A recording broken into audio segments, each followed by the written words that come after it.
Hello viewers, আসসালামু আলাইকুম। Welcome to my channel. আজকে আমি দেখাবো কিভাবে হোমমেড ড্রেসও তৈরি করতে হয়। আর এই হোমমেড ড্রেসও তৈরি করে আমি এই লিবান আর্টটা করেছি। তো চলুন আমি কিভাবে কাজটা করি সেটা দেখিয়ে দিই। প্রথমে আমার যে বোর্ডটা, সেই বোর্ডে আমি কেলে লাগিয়ে নিয়েছি। এরপর দেখুন আমি এখানে লুজ পাউডারটা ব্যবহার করব। এখানে হাই স্কুল পাউডার ব্যবহার করছি। তো আমার যতটুকু লাগবে সেই পরিমাণ মতো আমি করে নিচ্ছি। আপনারা একটু চামচ দিয়ে মেপে কাজটা করবেন, তাহলে সুবিধা হবে।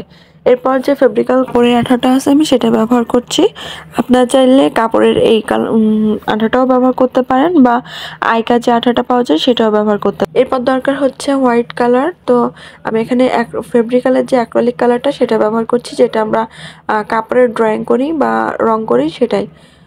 এখানে আমি আমার পরিমাণ মতো নিয়ে কাজ করছি। আপনারা প্রথম অবস্থায় পরিমাণ মতো নিতে যাবেন না, একটু মাপ দিয়ে নেবেন, তাহলে ভালো হবে। এরপর আমি সেটা ভালোভাবে মিক্স করে তারপর একটু ঘনত্ব পাতলা করার জন্য পানি ব্যবহার করছি। তো দেখুন আমার কি লাগবে।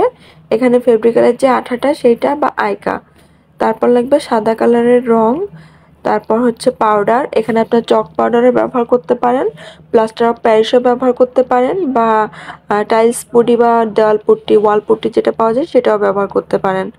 তো এখানে আপনারা পাউডার যদি ব্যবহার করেন বা ওয়াল পুট্টি যেটাই ব্যবহার করেন সেটা 2 স্পুন চামচ নেবেন। আঠা নেবেন 1 স্পুন চামচ। তারপর হচ্ছে কালার, এখানে সাদা কালার নেবেন। যদি সাদা কালারের জেসো করতে চান সেক্ষেত্রে সাদা কালার নেবেন, কালো কালারের জেসো করতে চাইলে কালো কালার নেবেন।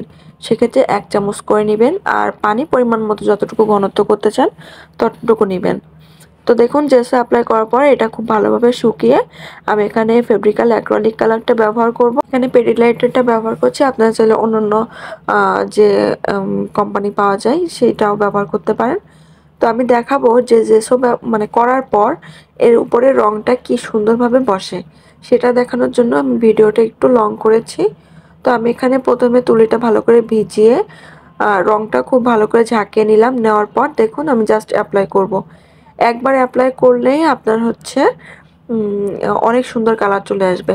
আর আপনারা যদি বলেন যে না আমি এখানে তো হোয়াইট কালারটাও করে নিতে পারতাম, তো হোয়াইট কালার করলে হবে কি কালারটা আপনার রংটা বেশি লাগবে, প্লাস স্মুথ হবে না।